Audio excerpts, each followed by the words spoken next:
What is going on, everybody? Welcome back to the Phaithful Phanatics show. As always, we are live here on DSM-Media's Philadelphia YouTube and Twitter channels. Guys, if you're new to the channel, do yourself a favor, do us a favor. Make sure to follow across all social media platforms and check out the link tree in our bio. It will take you directly to the YouTube channel. Make sure to smash that subscribe button, like the video, share it out with your friends, family, other Philly fans that you know. We greatly appreciate each and every one of you, and it is the best and only spot to get your thoughts, comments, and questions pulled up here on the screen with us. I'm one half your host, Dylan Davis.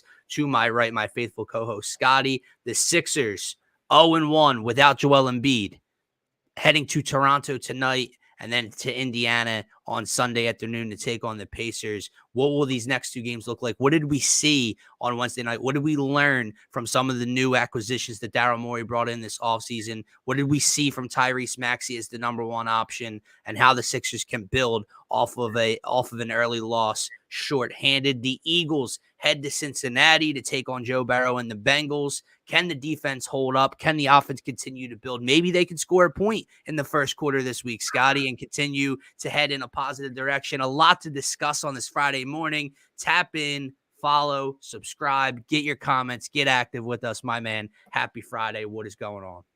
Yes, sir. Happy Friday. I am feeling good. We're getting at it nice and early today. We got a lot to discuss. Obviously, it's going to be a big weekend of Philly sports. You already touched on a little bit of what's going on this weekend. So Sixers just trying to survive, right, until next week when Joel Embiid and Paul George should be returning, hopefully. Apparently practiced a good bit of yesterday, got through most of the Sixers' actual practice, according to Nick Nurse. So trending in the right direction for those two.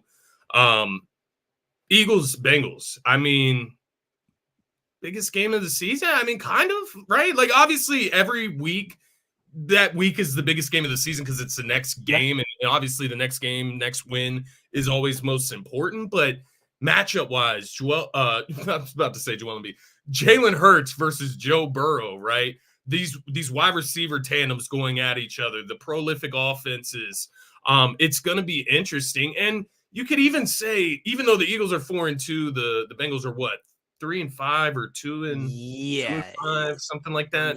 Let me just check. They have 2 wins or 3 wins. They beat the Browns. They are 3-4. The Browns win brought them up to 3-4. 3-4. Okay, so they don't have 5 losses. I gave them an extra one there. So 3-4. Eagles 4-2. Yeah. Both, you could say, in a sense, have had disappointing beginnings, right? For sure. Even though the Eagles are 4-2, they could be 5-1. They could be for sure 1-4, right? Like there's certain ways this season could have gone. But nonetheless, it's going to be a huge matchup. Both of these teams kind of need this game. You could argue Cincinnati needs it a little bit more with their division, but it's going to be a battle, man. So I'm looking forward to getting into that a little bit today, and then obviously a lot on Sunday. But yeah, man, happy Friday. I'm obviously excited to be here, man. Yes, sir. Yes, sir. No, I do agree with you. It is the biggest test for the Eagles so far. When you see that 3-4 record for Cincinnati, it doesn't really stand out, right? We're looking for that big test. We're looking for the Ravens. The Commanders are off to a great start, and you're looking at those matchups. But Joe Burrow is probably the only player that is on a losing team record-wise that is in an MVP conversation. Yeah. I believe 14 touchdowns to 2 interceptions on the year. Yeah. 3 of their 4 losses, if not all 4 of their losses, Scotty, are by 1 possession at the end of the game. We know what happened in Arrowhead. We know what happened the week prior. So they're a player or 2 away from being a 4-2 team, from being a 5-2 team. So the numbers don't tell the whole story for Cincinnati. It's going to be a huge test for both sides of the ball, more specifically Vic Fangio and that defense, because that's kind of been, I don't want to call it their rock. The defense has had its ups and downs. You go back to Tampa Bay, you go to the final drive against Atlanta in our first loss. They've had some woes this year, but the defense has been, I would say, more reliable, a little bit more stable than the offense has been, and it's going to be a huge test. Jamar Chase, T. Higgins, Joe Burrow on the road. We got flexed out of the 4 o'clock time slot. Yeah, sure did. This is a big matchup, man. Joe Burrow, Jalen Hurts, Jamar Chase, A.J. Brown. We got flexed out because of how disappointing the Eagles had looked and how disappointing the Bengals have been. And I think both teams are going to try to make a statement this Sunday. But let's start with the Sixers, man. Obviously, no Joel Embiid, no Paul George. We talked about it on Wednesday show. We talked about it on the pregame show. It was going to be tough. The line was weird. We both ended up going with the Sixers, like +4, +4.5. It did not work out in our favor. They got beat by double digits against the Bucks. The first quarter was competitive. The first quarter, actually, were we winning at the end of the first quarter or tied? Maxey layup at the end of the quarter to take the lead, 23. Yeah, so it started out good, and then all of a sudden, at some point in the second quarter, the size and the lack of depth at the big position for the Sixers really got to them. Damian Lillard starts to go off. Taurean Prince hits like his first 5 or 4 threes of the game. Milwaukee starts raining from downtown. The Sixers didn't shoot well early from downtown, and that was the biggest difference. Now, with all that said, man, I came away from this game just fine. Obviously, you don't want to lose your opener. Doesn't matter if you're shorthanded or not. Doesn't matter if you should lose this game on paper or not. Obviously, you don't want to lose by 15 in your home opener.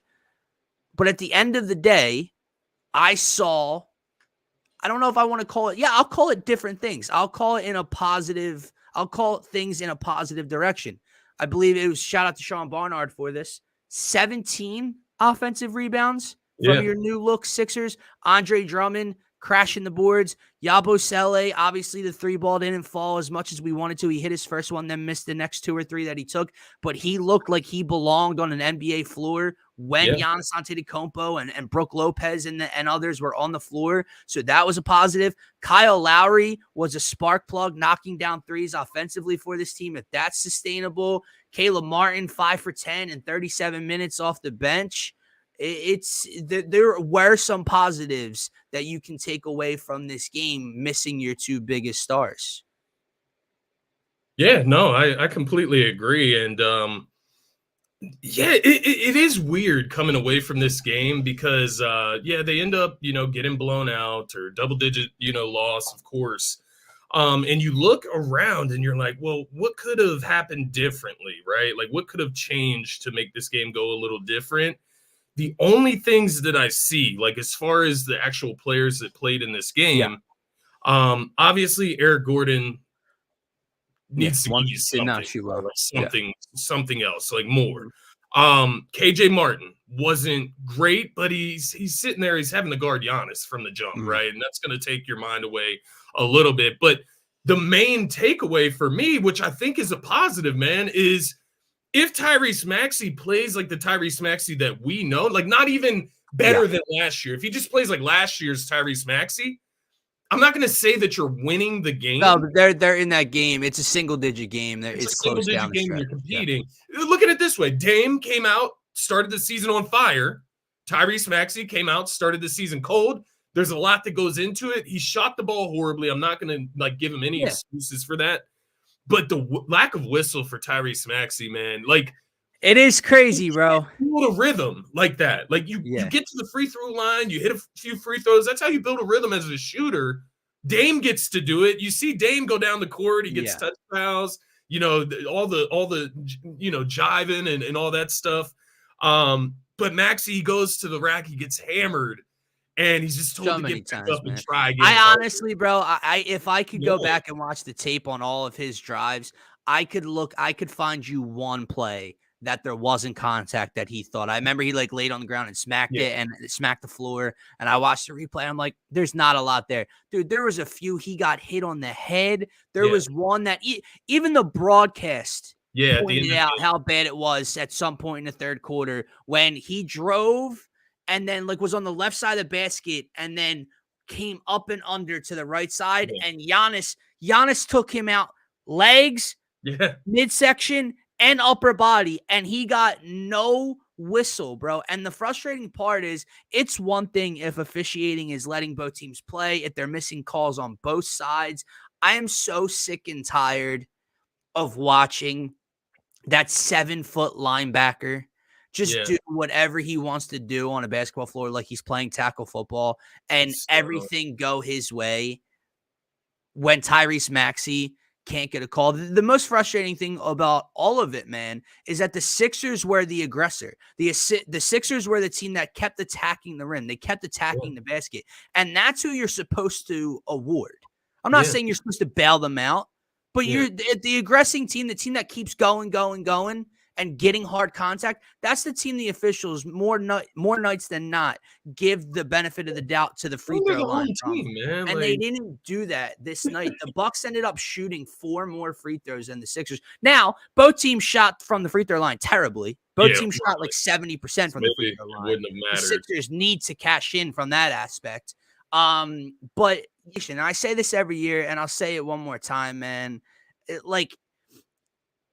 The difference between Giannis and Joel, the way they are officiated, is fucking mind-boggling to me. It is mind-blowing. Because they treat Giannis like he's a guard or like he's a forward, like Jason Tatum, and they treat Joel like he's the biggest dude to ever play in the association. They are both 7 feet.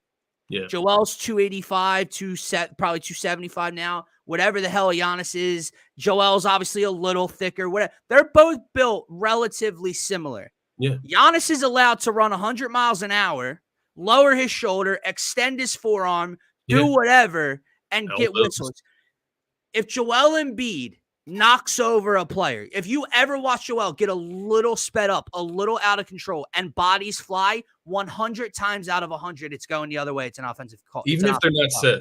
It's like they treat him differently for his size, but they let that linebacker play tackle football. It's unbelievable, dude. Yeah. It really. So I just had to get that out of the way. The Giannis officiating, the Maxey no whistles is unbelievable. But it's another man. Yo, does he have good footwork? Like he travels. Like I don't know, man. He gets hyped so much, and like honestly, Dylan, like. He's a great player. He fills the stat sheet. Like, obviously, right? He's a superstar. I get it. But he is, like, literally my least favorite superstar to, like, watch. Scotty shot 16 free throws. Yeah. And he bricks them. He's 9 for 16. It's not even that big of a deal. You guys can go get a free 12-piece at Chick-fil-A if you want, brought to you by Giannis Antetokounmpo. But, that's just, it's unbelievable. That shit shouldn't be rewarded. And it is. And then you watch the 6'2" guard in Tyrese Maxey get body slammed over and over. He stays aggressive, and you don't do anything about it. And it's the same thing from last year. Look, Tyrese Maxey needs to be a lot better and way more efficient. That's one thing I will give him. That's one thing I will say about him from the other night, man, is he just looked like he was trying to force the issue a little bit too much. I'm all for the aggressiveness. You can only try to climb the trees one too many times, right? You're only going to go into Giannis and Brook Lopez a couple of times and not get awarded before you got to change the game plan up a little bit. He missed with the floater a couple times. What did he finish from 3? The 3-pointer wasn't falling either. Yeah, he was. I'm sorry. I'm trying. 2 for 9 from 3, 10 for 31 overall. He's got to be more efficient. He's got to be better. He looked a little bit, I don't want to say out of control, but everything was sped up. Like Gary Trent Jr. was face guarding him outside the 3-point line. And it's like he just kept trying to force the issue. So tonight, I'm looking for Maxey to play a little bit more calm. It's obviously not the competition of the Bucks. Settle things down and be that leader on the floor that we need him to be. Yeah, and I think, when you see at the beginning of the game, like you can get a feel for the game from the jump, right? And I thought while the officials weren't being fair necessarily with the calls both ways, like specifically with Dame and Giannis versus Maxey, those two like situations versus each other, things were not called equally.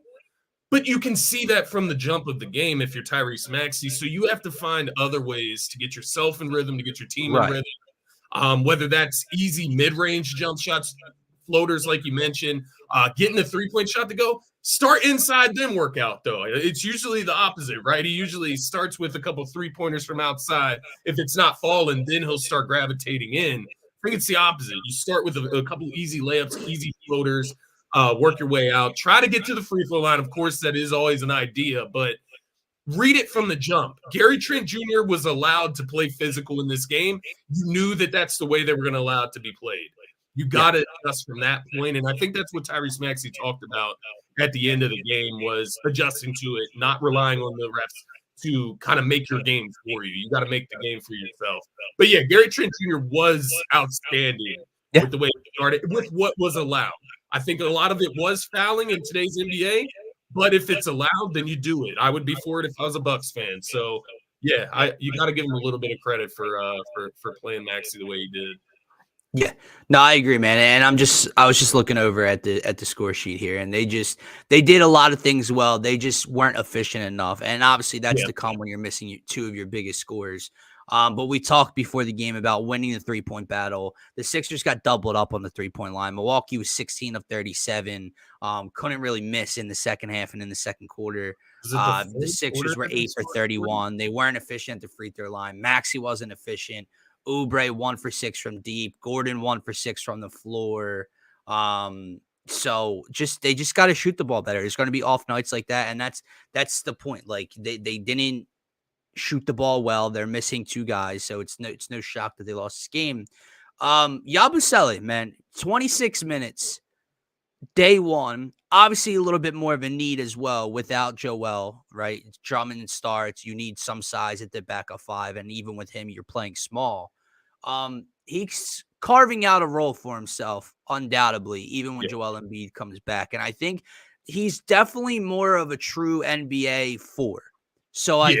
I think it's going to evolve his game even more when they're He fully struggled against healthy. Portis and Lopez. Yeah, and that's he's back in the NBA for the first time in how many years, and you're playing two vets that have an NBA ring in the last couple of They years. have They're going identity. to take advantage, Yeah. but just from an offensive standpoint and a hustle standpoint, man, he's 50% from the floor. He knocked down a three, and he was just crashing the glass over and over again. He had a couple tip out deflections to keep a possession going alive. Gershon Yabusele was one of the, I guess, like bright, like the one of the standouts from the other night for me. Yeah. Along with the veteran in Kyle Lowry. Yeah. Kyle Lowry was great in this game. Kyle Lowry just, if you can get him to the big moment, he's going to hit you a clutch shot. He does have some stones on him, man. I will give Kyle Lowry that. But yeah, out of the veteran like guards, I think Kyle Lowry, yeah, he looked the best by far. I mean, it was just between him and Eric Gordon, really. But yeah, he looked way better than Gordon, of course. Didn't see much Reggie Jackson in this one. You see any? Yeah, none. Yeah, to be clear, none. Caleb Martin obviously was great. 5 of 10 from the field, 0 for 1 from the 3-point line, 9 rebounds, 12 points, 3 assists in this one. So I loved what I saw from him.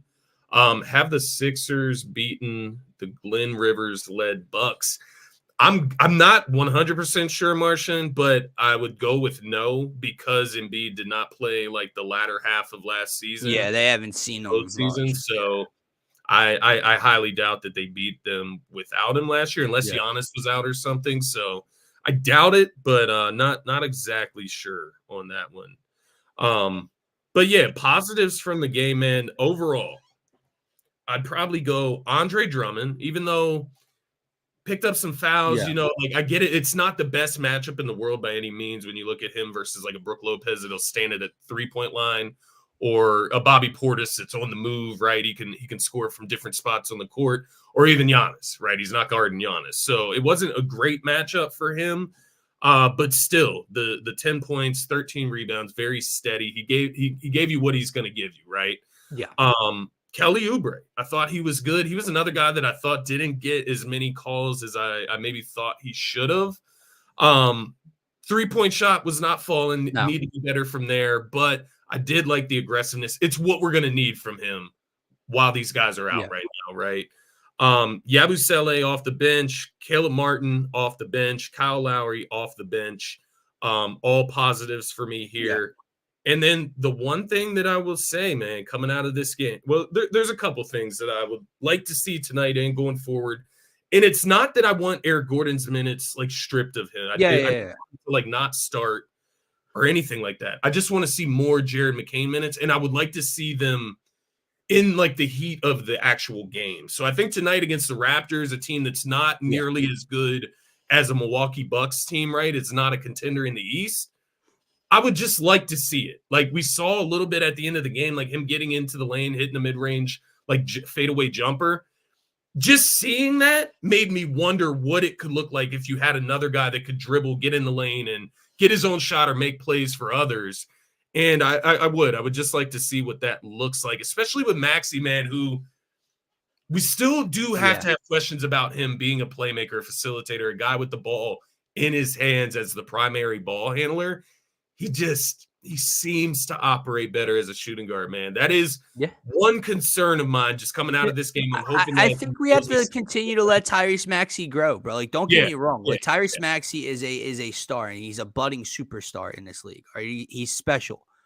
But like I remember at the very beginning of this game, I think he had hit like 1-3 and like got to the rim one time. He was playing good in the first couple minutes. Like, don't get it twisted.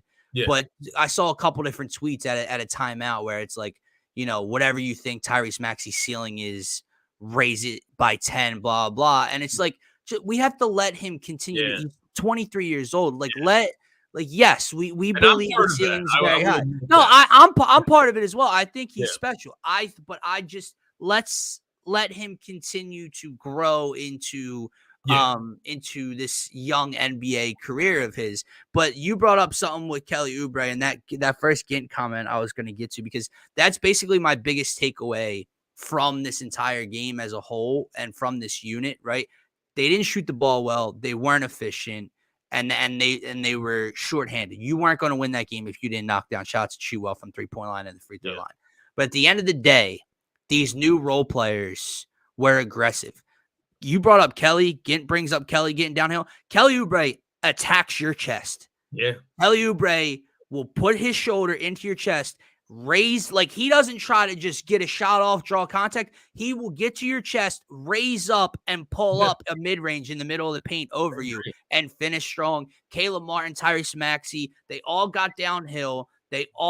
We talked about Gershon Yabusele. We talked about KJ Martin with tips, Andre Drummond on 5 offensive rebounds, 17 as a team. They hustled, they rebounded in the first half, especially in the first quarter. There was an aggressiveness to their defense that I loved. They were supposed to be on the floor with the Milwaukee Bucks. They looked like they belonged with the Milwaukee Bucks, even shorthanded. So that's all I needed to see. Right. Yeah. Like as long as these role players look like they belong and there's a defensive intensity and scrappiness to them. And it's like, okay, now the stars will take us home at some point, and these guys can just be the marginal players. That's fine. They just gotta hit shots, man. That's simply what they weren't able to do in this one. I wanted to ask you that though. Did you feel any concerns with, I don't want to say the lack of shoot because I don't want to jump the gun. Yeah. But the shooting, right? Eric Gordon didn't hit anything. And then it felt like if Eric Gordon and Maxey aren't hitting, who really is the 3-point knockdown? Like Caleb Martin can hit a 3. Kelly Oubre can hit a 3. And right now, I think it's right now, as constructed, injured, I think that's a valid concern. If you're talking big picture, not only is Paul George going to attempt 8+ threes a game for this team, it all evolves around Joel and all the spacing and the gravity that he's going to bring. Like, yeah, they didn't shoot well. And don't get me wrong, there were a lot of open looks. I'm not saying every single thing was contested, but Milwaukee was able to play with some freedom the other night. Yeah. Gary Trent Jr. was able to do what he did to Tyrese Maxey because there was no Joel Embiid and no number 8 on the floor. So there's a freedom and a aggressiveness they can play with 5 out that you're not going to be able to do when they're constructed like they're supposed to be. So those looks that Maxey can get, the looks that Paul George is going to get, the looks that Eric Gordon's going to get, they're going to be way crazier when they're actually healthy. So as constructed, I do think it's a valid concern. Like when you talk about trying to piece together wins tonight, look, they're minus 200 on the money line. They're 5-point favorites on the road. The Raptors are beat up. We're going to get to that game in a second. This is a game they should win. Like if they can't beat the Raptors without RJ Barrett and Emmanuel Quickly and Bruce Brown and Kelly Olynyk, I don't care who we're missing. This is a game you're supposed to win. You need to win. But then you look ahead to Sunday. We still know there's no Paul George and no Joel. You're playing a Pacers team that might score 130 points. You have to be able to hit shots. So I think it's a valid concern for the now. I just think if you're talking if we get to the postseason, who's going to knock down shots? I think they have the spacing and the guys to do it. Yeah. And once again, I just, keeping in mind, they have a lot of flexibility with what they can do to add something if they feel they need it. So there's no panic. It's not a panic or anything like that. Just more of a thought. I do see Caleb Martin's a game time decision tonight too. So It's interesting. Well, that scared me as well because they were already getting beat up by double digits at that point, and he went up to like defend a shot at the Was it his rim. ankle? I think his calf or his Yeah. hamstring or Oh, his that's knee, even something. worse. When he was like midair, he like grabbed at it, and then when he landed, he was still holding it and like hobbled. And then when he came out of the game, he hobbled off. I did see like he's okay. He's probable, I believe. Okay. But still, when I saw that, I was like, oh no, not See, another one. I do think, like, even with this scenario, like, if this is the case, I think I would have rather seen Reggie Jackson against the Bucks than The other Eric night. Gordon. Yeah. And it's not to say that Eric Gordon can't play. Like, I saw some people, pulling out the wash traits, and he's not here to do anything but space the floor. So I think he's going to be more ideal with a guy like Joel Embiid on the court. Don't you Reggie love our Jackson fan base? dribble. Yeah. Don't you love it? One game in without our two stars, and we're already talking about washed and a waste of a roster spot. Yeah, everybody's saying, strip Eric Gordon of his minute. Like, no, he just needs to get in rhythm, feel it out. They got to build some chemistry here. And he's a guy that's going to be specifically built on flow, chemistry, spacing. He's not a guy that's going to get his own bucket off the dribble. So it is interesting. We'll see, though. Matchup based, right? Maybe Toronto isn't the same scenario, right? Maybe Eric Gordon's better for tonight. We'll see. Dude, I'm glad Trinidad's a viewer, and I appreciate him pushing the show. But if he could just say something like somewhat serious every now and again, it would help out greatly. And I know he's trolling, but like he hasn't said a serious thing in 8 shows. So I just kind of brushed it off. Like, does it matter if you're on the road or not? Like, well, it doesn't matter, and I don't know what he's missing from the conversation of you didn't have Joel Embiid or Paul George. What, dude? We lost by 15. You lost by 100. Like you were full. So if he starts to say something a little more credible, then I'll get his comments pulled back up on the screen. But for right now, Pacers and Knicks in Madison. Yeah, well, I believe his boys are like 6-point favorites, 5.5-point favorites at home tonight. They should be able to score on a Pacers. Let me be serious, though. I do think the Knicks cover at home. I do. That's me being serious. I think the Knicks cover tonight. It is a revenge spot. I forgot it was the second round matchup, but that it'll be interesting. I do think the Knicks are going to be good, are good. I just you're going to judge the Sixers game 1 without their 2 stars, but the Knicks were fully healthy. It's here and there, but tonight's game, man, against the Raptors, I kind of hinted at it. No one's saying the word must win.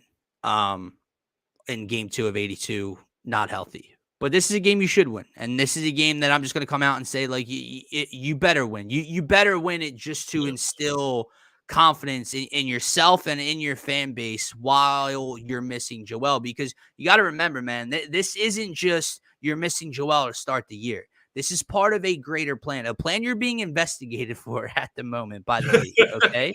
Not to mention all of that. So you need to instill confidence. Maxey was kind of asked about it and kind of shut it down.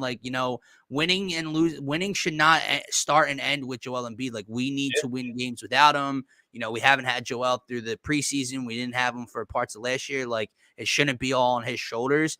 And again, it's not oh, there's a light at the end of the tunnel come next Wednesday. Joel's out through Sunday and then boom, here we go. We don't have to worry about it. It's part of a bigger plan, a plan that involves him not playing a lot of games this year.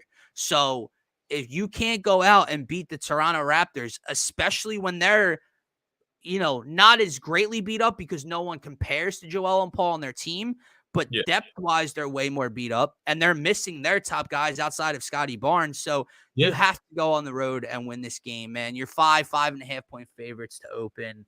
I just do more of what you did the other night and you'll find success. The shots will come. It's not Milwaukee's intensity defensively. They don't have Bruce Brown. They don't have RJ Barrett. So you should be able to find success with these wings. Kelly should be able to eat. Maxey should be able to eat. Gang rebound, control the glass, be as scrappy as you were, provide that defensive intensity. And they should, I don't want to say no problem. It's never easy without Joel and now obviously Paul. But they're just so much more talented. You had the best player on the floor in Tyrese Maxey. And then after Scotty Barnes, you could argue the Sixers have like the next like 3 best players if you wanted to. So, yeah, this is more than the winnable game that we were looking for tonight. Yeah, no, I completely agree. It's not a must win because it's the second game of the season, Right. but it's a game you definitely should win, like you said. You look at their starting lineup against the Cavs, who they lost to by 30 the other night. Scotty Barnes, Jakob Podol, Emmanuel Quickly, Ochai Abaji, and Grady Dick the other night were the starters for the Toronto Raptors. So when you look at that, yeah, you better go out and you better beat that team. Their leading scorer was Chris Boucher, 18 points. He was 4 for 5 from the 3-point line. It's just funny because he's probably gonna do that tonight, man. He's gonna be annoying like that. Something interesting with the matchup, obviously Scotty Barnes matchup. Who's gonna guard him? Because he does play the 4, but he plays more of that like small forward type of role. So he is a little bit of an awkward matchup for the Sixers, but the other night against the Cavs, 3 for 14 from the field, 0 for 2 from the 3-point line. Wasn't great. I know everybody's expecting a big jump out of him, and I am too, honestly, but they're just not a complete team right now. So, yeah, you need to go out, take advantage of that. And quite honestly, Dylan, man, why shouldn't Maxey be able to lead this team to like running this team off the floor? Like, I agree. Maxey is good enough to do that. Like, even right now at 23, Maxey is good enough to do that. If he is who I think he is. So yeah, I expect us to come out, play with a little bit more fire intensity, but a little bit more efficiency as well. And maybe come away with a handy victory, man. Like, I agree, man. Look, when I brought up the Tyrese Maxey thing, and I know some other people were talking about it, like, oh, he's not ready to be a number one. I don't think that has anything to do with the talent. I think Tyrese Maxey is the best player on the floor tonight by a wide margin over Scotty Barnes and anybody else. Yeah. I think it's more just of maturity and youthfulness and not getting ahead of yourself. I think he was a little sporadic. I think he was trying to force things against Milwaukee. I think he was a little out of control at times, just trying to get away and get open and create something. I don't think he's going to have that same problem tonight. So to your point, yeah, I do think this is a game where Tyrese Maxey is that obvious number one option. The leader the Sixers need on the floor tonight will go be the best player on the floor tonight. I mean, Scotty, he still got to 25 points. I know he took a lot of shots the other night, but I mean, if he got 25 on very, very poor shooting the other night, they're still shorthanded. He's going to take another high volume of shots. This is a night Tyrese Maxey's probably going over 30. And, you know, if he does that and the rest of the guys are making shots, this is a game that the Sixers could win by 9, 10, 11, 12 points on the road, even shorthanded. I agree. And I put up this comment because I do think it's interesting. Do you think that is some, like, the reason I asked this about this comment, like changing the perspective on the plan, the load management plan for this season, Yabusele at the 5 is not good, right? Like it's just not what he is. He's not a good enough rebounder for his size to be that like backup 5. So when you're without Joel, right? We thought the backup 5, like you know what I'm getting at, like. What do you do if Yabusele just can't play the backup 5, right? Does it change your plan? I don't think it does. No, the issue, I think it's a double-edged sword, and they're kind of screwed because it can't change your plan. Yeah. Like you can't, especially this early, right? If God forbid they lose tonight, and then you got to go to Indiana and play that offense. God forbid, knock on wood, they start over 3. I don't believe they are, but let's say they did. Well, now you're looking around at a very, very poor start. You lose to this Raptors team tonight. Let's say you give up 130 on Sunday. You know, you're looking around like, oh, this isn't good. But you can't just 3 games in change your overall load management plan because they're not getting the job done. However, I don't want to find myself in another fucking play-in situation. Yeah. Because Joel's not playing enough in the regular season. Like, I know the goal is to get him healthy towards the regular season or towards the postseason, excuse me. But I don't want to say what's it matter, man, but what's it matter if they're the 7 or 8 seed and they got to play Boston in the first or second round? You know, like, and again, you're going to have to beat Boston to get to the ultimate goal anyway. But how many years have we asked to just see Boston in the Eastern Conference Finals and have a team like this against Boston later on in the playoffs? you're a play-in team again, and you have to scrap just to get in, and then you play the Knicks or the Bucks or the Celtics round 1, and then the Celtics in round 2. Like, what's the point? Like, I don't want to get so negative where I'm saying what is the point, but they do need to, survive without Joel. And again, I think they're more than capable of doing so. Like, I think, again, it was Yabusele, to your point, it was Yabusele's debut with the Sixers. And not only was he playing against size, man, you're playing against Brook Lopez, you're playing against Giannis, you're playing against Bobby Portis. These are NBA champions.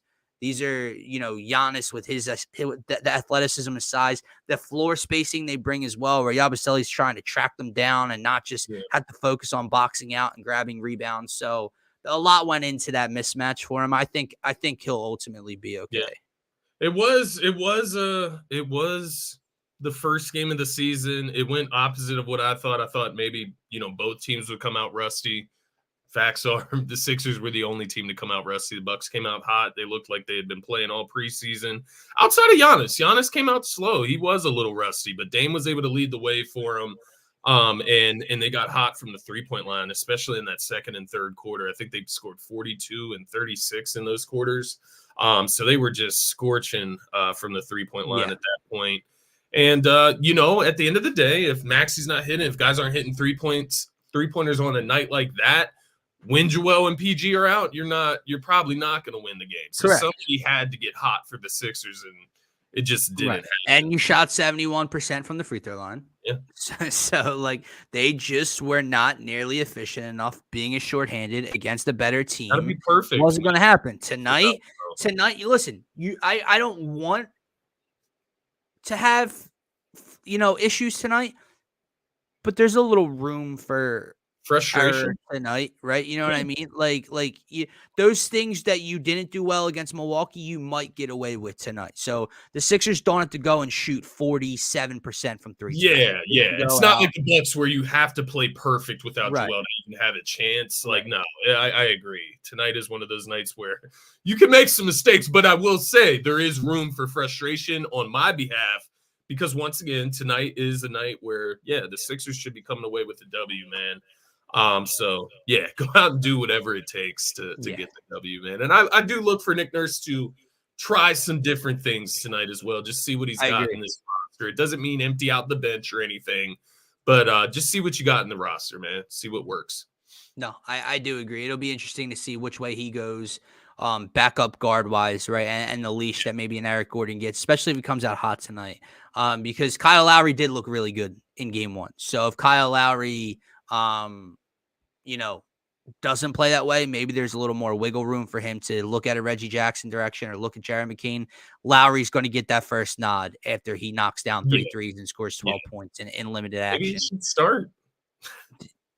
I mean, Ginn talked about it on Wednesday. He started next to Maxey.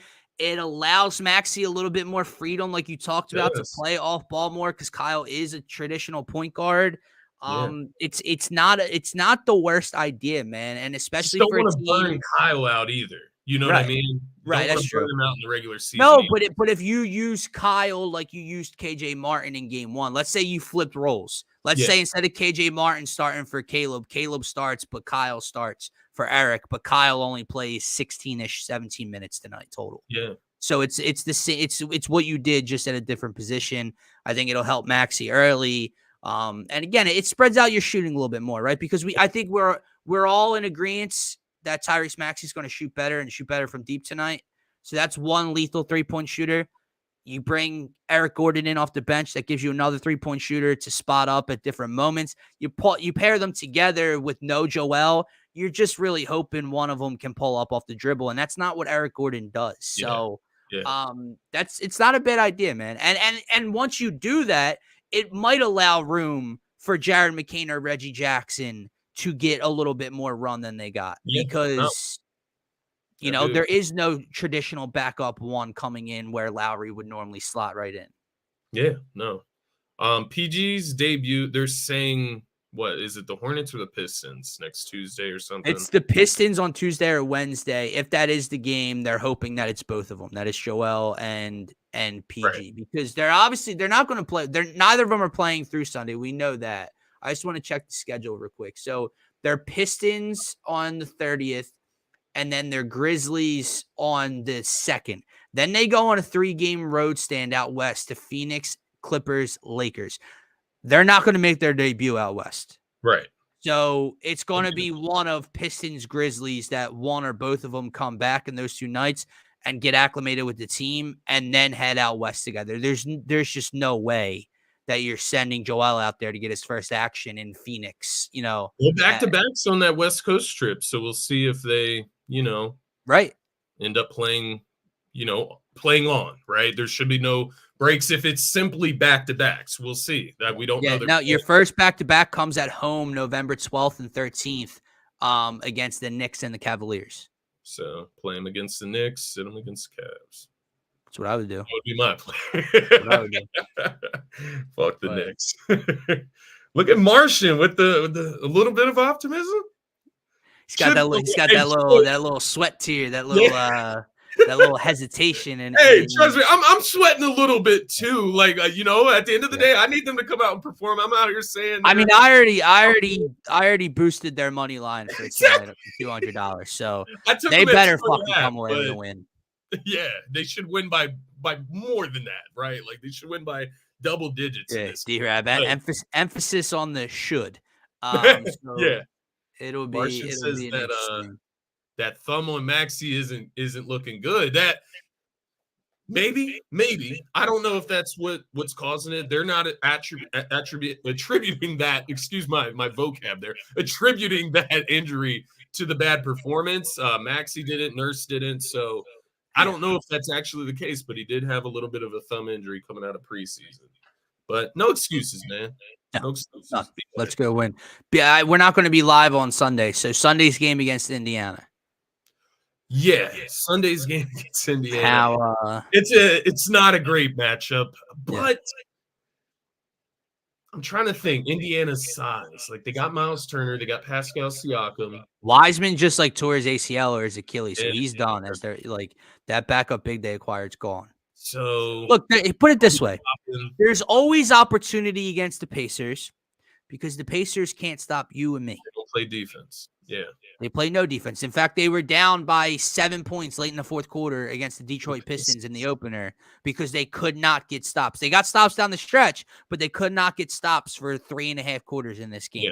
Still without Joel and Paul George, it's going to be difficult, but there's an opportunity to hang around because the Pacers do not play tough defense. The issue is going to be is can you slow them down? But like you said, if they don't have a size advantage past Miles Turner, it's a big Caleb Martin, Kelly Oubre, KJ Martin type of game where if they can just play defense, with Siakam, with Halliburton, with Mathurin, with Naismith. So it could be a big win game and maybe try to exploit them at the guard position offensively. So if I had to guess, I know we gave a prediction that we both said no on the pregame show for the Bucks. They lost.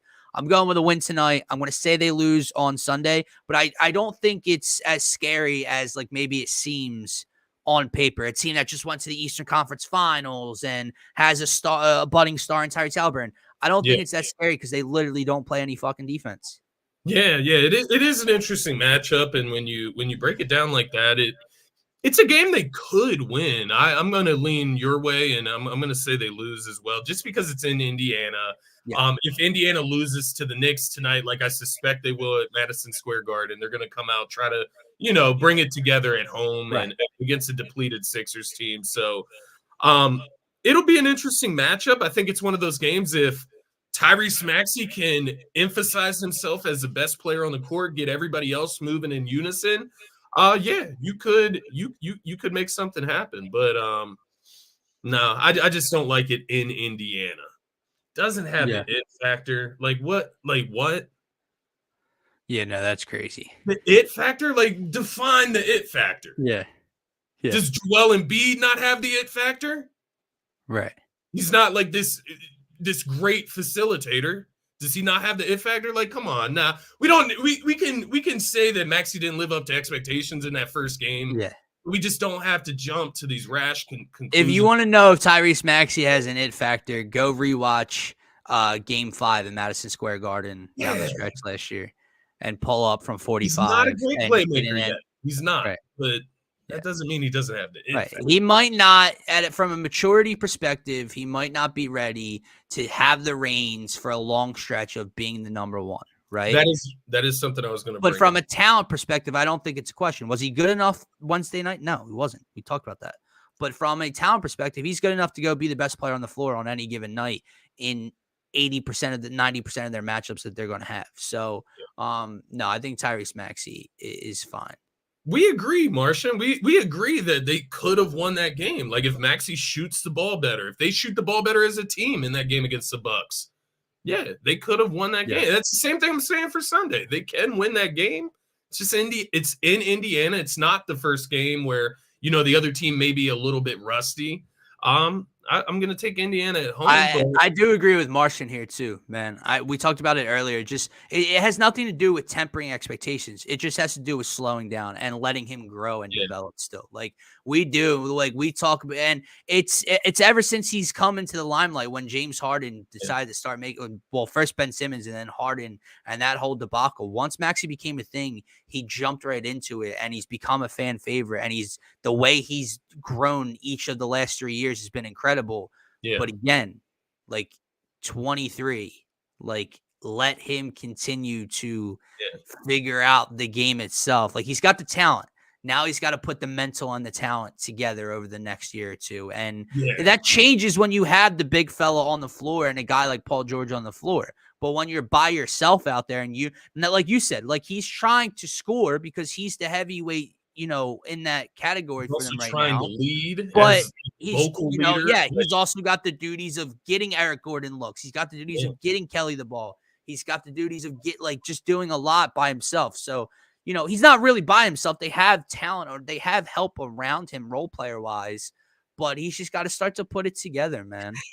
I think I saw the "You a Fraud" name of the YouTube channel, and it connected with the comment, and I think that's why my blinkers went off there. Nah, don't talk about Maxey like that. No, I get it after the game. It was a bad game. He's not the greatest facilitator, but you have to put into perspective what it factor is, right? He has, and that's the thing, bro. We're talking, even if Tyrese Maxey didn't have playoff moments last year, if this was Tyrese Maxey's second year, you can't watch game 1 of 82 and say he doesn't have the it factor. When he's already and he's already had moments of showing the it factor, so he's fine. Trust me, he is more than fine. And he'll ball out tonight, man. I think his line's at 28.5, 29.5. So, I mean, they're going to need him to go for 30 most likely. But I hate how high the line is, man. But this is the life of Maxey being a star in the NBA. This is where the lines are going to be set for him. It was nice last year when you could get some juice on 25 points. But no, maybe when Joel and Paul George play, Tyrese's number might go down to 24.5, 25.5. But with none of them playing, he's going to stick aroring that 30 mark because he's going to get the shots. I mean, dude, he took 31 last game. You know what I mean? So you got to figure at minimum he's taken over 20 tonight, by far. So he's going to have the opportunities to get there. Let's wrap up the show, man, by talking about this Eagles-Bengals game. Yeah. We will be live on Sunday. Trust me, we will be there for a pregame show, hungover or not. So we'll talk about it more in depth then. But just a quick kind of overview. The Eagles are 3-point dogs heading into this one against a 3-4 Joe Burrow-led team. We kicked off the show by talking about it, but there's a lot, man, riding on this game just from a confidence perspective for within the organization and within this fan base. The Eagles are going in an upward projection, right? They got their asses kicked in Tampa. They hit the rock bottom. They got the bye. They got healthier. They had an ugly win against Cleveland. They had a very good win against the Giants. They're doing things well, right? Now it's continuing, and now it's about continuing that growth and continuing to win ball games. You said it when Sirianni lashed out against the fans after the Cleveland game. Winning cures all. Yeah. And this is one of those games where this isn't Cleveland. This isn't the Giants. It does not matter to me how you win this game. Just win it. You could win this game 10-6. You could win this game 37-34. Like, it does not matter. Go win this ball game. It's a test for all sides. The defense, we talked about it. They've been a little bit more stable than the offense throughout the year. They've had less lows than the offense outside of that Tampa game, right? Joe Burrow, even though they're 3-4, the record doesn't show it. He's somehow like in the MVP conversation. 14 touchdowns, 2 interceptions. The Jamar Chase thing is starting to pick back steam. T. Higgins. The Eagles are going to have their hands full on defense. And then offensively, man, can you come out prepared? Can you come out and put together a possession or two in the first quarter, get a field goal? Hell, I mean, I watched Sam Darnold and Matthew Stafford in the first 4 possessions of the game last night. Touchdown, touchdown, touchdown, touchdown. Yeah. Can we get one? Can we get one sustainable drive that results in points? And God forbid 6 to start a game and give your defense a little help early on and not make it so where, man, it's 3-3 with 5 minutes to go at halftime. It's 7. Like, come out, look prepared. You're on the road. The Bengals are hungry. We're sitting here talking last night about, oh, if the Rams can win and get to 3-4, they're not out of it. Don't sell. The Bengals are at 3-4. The Bengals are still in the conversation. Now, the AFC's more difficult than the NFC. It's a little bit more crowded, so it's a little bit tougher for them. But the Bengals are by no means like, in this downward slope right now. They're starting to play better. Burrow's been good. Big matchup for the Eagles, man. It's kind of, Scotty, I know after like the first 2 weeks, we talked about the Bengals team on Turf Talk, and we were kind of like, maybe this game doesn't mean as much. But now it does because they've been better. Nah, I'm not even gonna. I mean, who hit the shot? Like, I don't know what to tell you. Who hit the shot? Like, you said it yourself. Right. Yeah. Martian's comment here. Bengals O-line, good. I looked it up while you were talking, Dylan. Joe Burrow's been sacked 18 times. Jalen Hurts has been sacked 18 times. So equal there. I looked at their rushing numbers, looked like a total of 660 rushing yards in comparison to the Eagles right now, who are at 1,000 rushing yards. So not the greatest rushing team, but it's honestly not what I'm worried about coming into this game, man. It is Joe Burrow. It is that passing offense. It is his ability, because of the level of QB he is, to get the ball out quick. We know Vic Fangio's style of defense, his scheme, and if you don't adjust in this game, Joe Burrow can eat you alive with dump-offs to Jamar Chase, T. Higgins, these big targets, these playmakers. And then tackling, man. Tackling is going to be huge in this game. We know what Jamar Chase can do after the catch. T. Higgins is a big-ass receiver, man. He's a guy that's hard to bring down. So these guys are going to have to be on point defensively. Now, the good thing coming into this game, I will say now, it's a double-edged sword, like we say all the time, right? Last 2 games for the Eagles, you have not given up a touchdown defensively. The other side of that sword is you've played Deshaun Watson and you've played Daniel Jones. It's not Joe Burrow. It's not Jamar Chase. It's not T. Higgins. So it is a double-edged sword. The defense has been playing well. The pass rush has improved in the last couple of weeks. And you can kind of, put some hope into that. Maybe the pass rush can get to Burrow.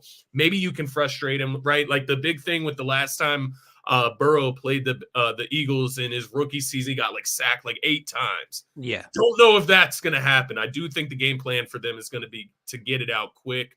But that is the big thing for me coming into this one, man. I think Vic Fangio had, I get having an identity. I get having a scheme. I get having all these ideations of how you want your defense to look, but sometimes the other team's talent prevails over that, and you need to adjust. Yeah. And I think this is a game where defensively, we're going to have to change what we do.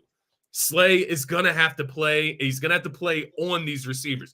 Quinyon Mitchell, we already know what he's going to have to do. We're going to need a big game from Cooper DeJean in this one, but biggest thing, I don't know. Where do you think? When you think about facing that Bengals offense, do you think the biggest thing is our pass rush, or do you think it's the secondary approach on the outside? Where does your mind go whenever I ask that question defensively? Well, it's always both, and that's been the issue with the Vic Fangio style of defense, and even when it was Jim Schwartz's defense, and it's the one thing that's gotten us killed. You need a pass rush. It doesn't matter what your scheme is. It doesn't matter if you have prime Deion Sanders and Brian and Ed Reed back in your secondary. Doesn't matter who you have. If you have no pass rush, they're going to find an open receiver at some point. But vice versa. I mean, the game plan is very simple. Yeah. If you allow no time for the pass rush because of what Baker Mayfield was able to do and that kind of game plan, that the Bengals will not hesitate to go run, man. Like the Bengals, they can beat you. They are not going to hunt the deep ball. And that's kind of what we want, right? We want them to hold. That's not going to happen. Yeah. They will get the ball out of Joe Burrow's hands quickly. And they will. It's a double-edged sword. You have to be productive in the trenches, but Fangio cannot line Quinyon Mitchell and Darius Slay and Cooper DeJean 7-8 yards off the line of scrimmage in a soft zone and keep everything underneath, because guess what, man? Those will be sustainable drives for the Cincinnati Bengals, and they will march right down the field and take points against you every time. And they will be able to run the football just because of the way their attack is on the outside, right? Like, they haven't had Jamar Chase and T. Higgins every week of this season, right? Like, they didn't have T. Higgins against Baltimore or KC, I believe, at the beginning. Yeah. So you're playing a man down. Jamar Chase was having a holdout all offseason. These guys are coming into form right now, just like we think the Eagles are, right? 4-2, two great, one great win, a win, nonetheless, in the week before.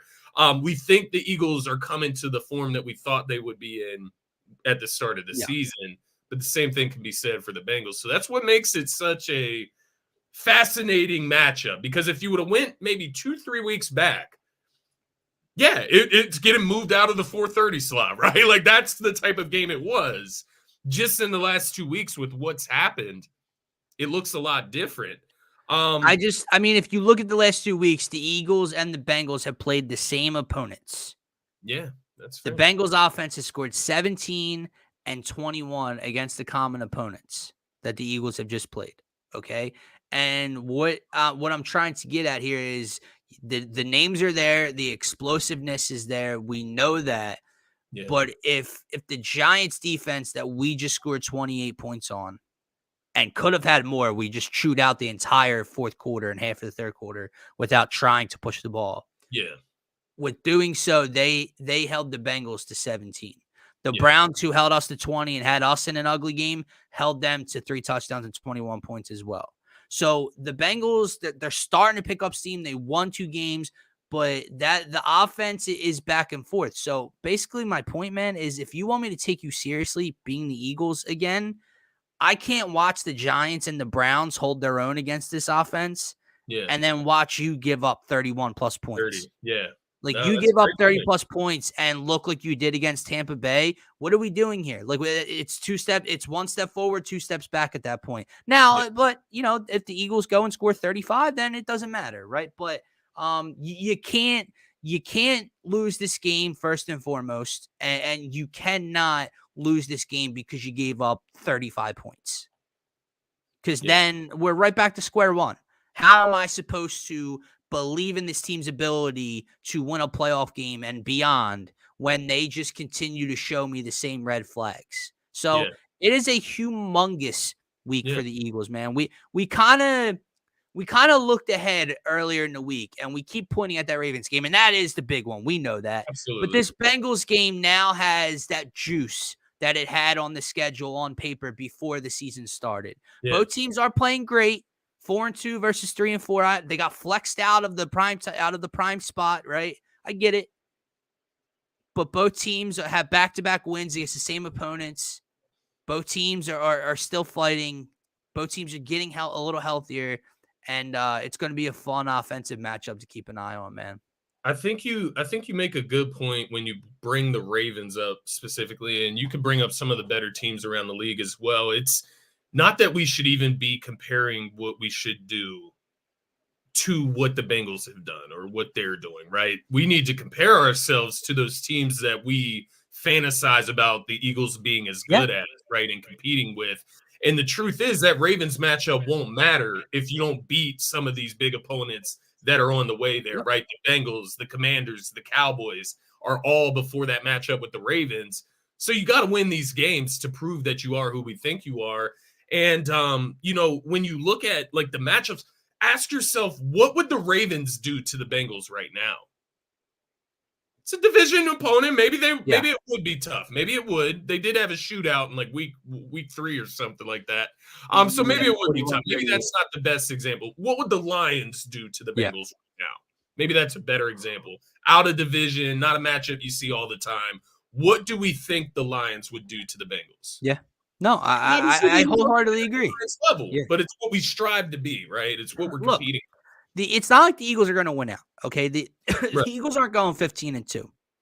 So it's not to sit here and say that any game they lose, it's 2 steps backwards. That's not what I'm saying. But it's timing does matter, and we're not too far removed from the toxicity that took place a few weeks ago and a very ugly win. Right? It's being masked by a good win against the Giants. Yeah. But you have to go like it's it'll be different when you play the Ravens, right? If you get to that game and you beat the Bengals and the Cowboys, right? You beat the Bengals and the Cowboys, but you lose to the Ravens. That's fine. I don't want to get blown out by the Ravens and look like we don't belong on the same field because the ultimate goal is to compete. But that's fine. But you can't beat the Browns and the Giants and then lose to the Bengals and then maybe beat the Cowboys, but then get blown out by the Ravens because no one can take you seriously then. Consistency is the biggest thing with good teams, and what it would tell us, and it does depend how it looks, right? We got to see how it looks on Sunday. It's not just, they lose and this is what it means or anything like that. They win and this is what it means. Now, with that being said, I will take a win at any style. Yeah, there is no ugly win this week. There is no ugly not win. In this matchup. Clear.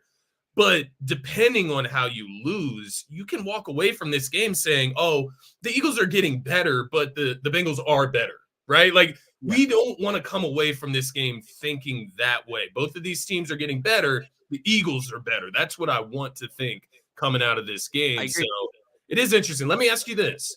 What are you most confident in regards to the Eagles going into this game? Like, what are you the most confident that will happen? I am the most confident that the Eagles will be able to move the ball in the second quarter. That's I'm confident. That's a good one. I have no confidence that they come out and look prepared. I have no confidence. Like, I don't have this blind faith that the defense is going to strap up and look great against this offense. I do, though. Like, the Eagles, if you take out the first quarter, the Eagles are one of the highest scoring offenses in football. They just can't score in the first quarter. I think they're literally like top 5 in second quarter points this year. So they'll get it going at some point. But I need them to get it going immediately. I really do, man. Like that is the biggest thing for me is for them to come out strong on Sunday afternoon, specifically offensively. Because look, do I want to score and then the defense give up a score, or do I want the Bengals to go up 7-0 and then we had the match? No, I don't. But outside, take away the Bucs game, every week we've watched the defense be the ones to hold tight and bail out early. The Saints game, they did it. The Packers game with all those turnovers in our territory, held them to field goals. The Browns game last week, the defense was the strong suit early, and it allowed the offense to get comfortable. I'm tired of seeing that. I'm not saying it gives the defense leadway to give up leads, but let the offense come out for it. Let the offense go and do something, man. Like, I'm tired of having to be bailed out. To be fair, I went back, like, while you were talking about starting fast, I went back, looked at all the Bengals games this season just to see how they start games in the first quarter. They've scored in every first quarter, but the one against the Ravens, they finished that game with 38 points. So, in every game but the Chiefs, I believe. Let me just double check here. They scored 25 against the Chiefs. Every game but the Chiefs game, they scored 7 in the first quarter, so a touchdown. Okay. Outside of the game that they didn't score in the first quarter against the Ravens, I'm just checking the Patriots. That week one, I forgot about the week one matchup. Yeah, the Did ugly not loss. score much at all in that matchup, but Yeah. Jamar Chase was coming off the holdout. No T. Higgins in that one as well.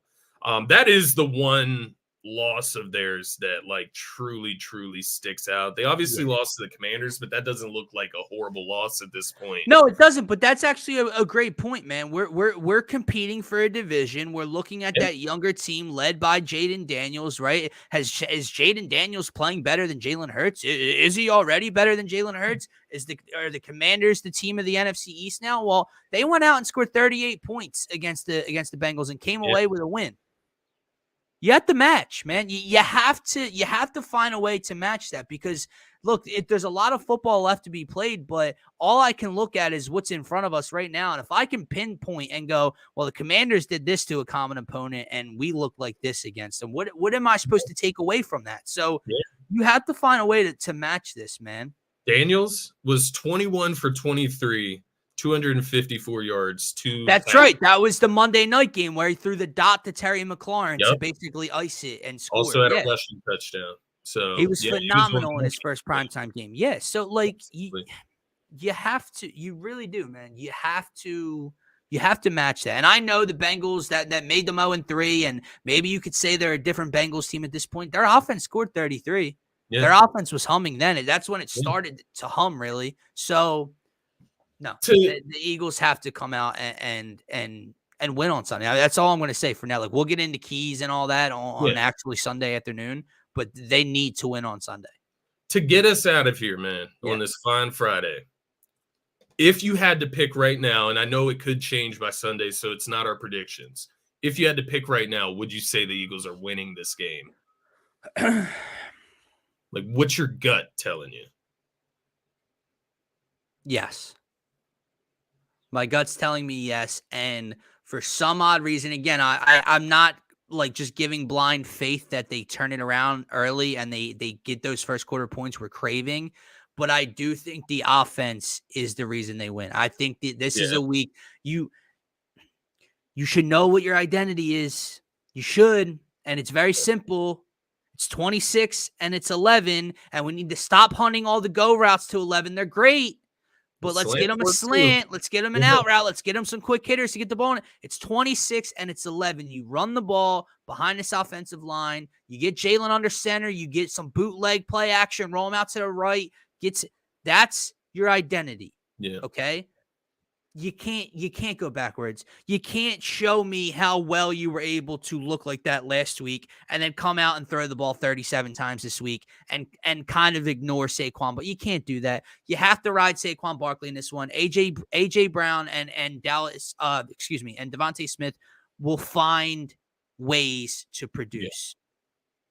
But you gotta produce offensively. And I feel like they're going to, man. I feel like, I don't know, some things we saw last week using the linebacker as a fullback and lining Jalen up under center, it just felt a little more Kellen Moore-ish. It did. And if it continues to go that direction and he has more freedom and response and it's more of his call and his offense, then I think they're trending in the right direction, man. Again, we can go back to week 1, fully healthy. 34 points, and they turned the ball over 3 times. That's what this offense is. Yeah. They are big plays. They are efficient. They are high flying. They haven't been that way since, really.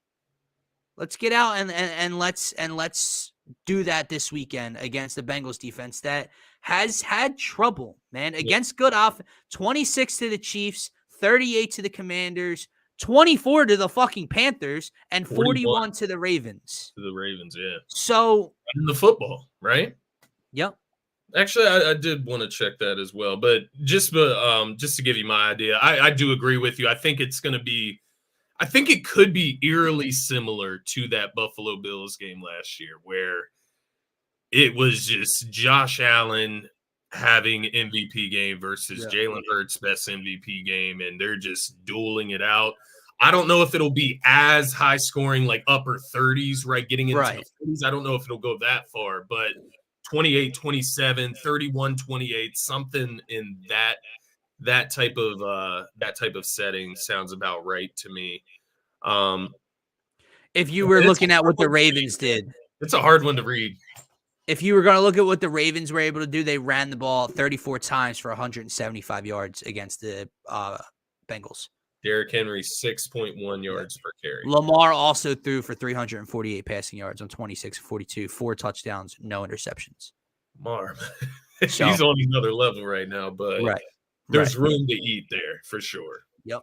1000% agree. We're going to get to those keys to victory. We're going to get to our actual game predictions, our standout stars, our best bets on Sunday afternoon right here on the DSM Philadelphia YouTube and Twitter channel. So guys, follow on Twitter, follow on all social media platforms, and specifically, most importantly, subscribe to the YouTube channel. We'll be back with you guys live Sunday morning on the Turf Talk YouTube channel, breaking down the entire Sunday slate, and then DSM pregame live at noon, Eagles, Bengals, getting into all the good stuff. Let's go Sixers. Let's go Birds. And everybody enjoy your weekend. Peace out. Thanks for tuning in, everybody.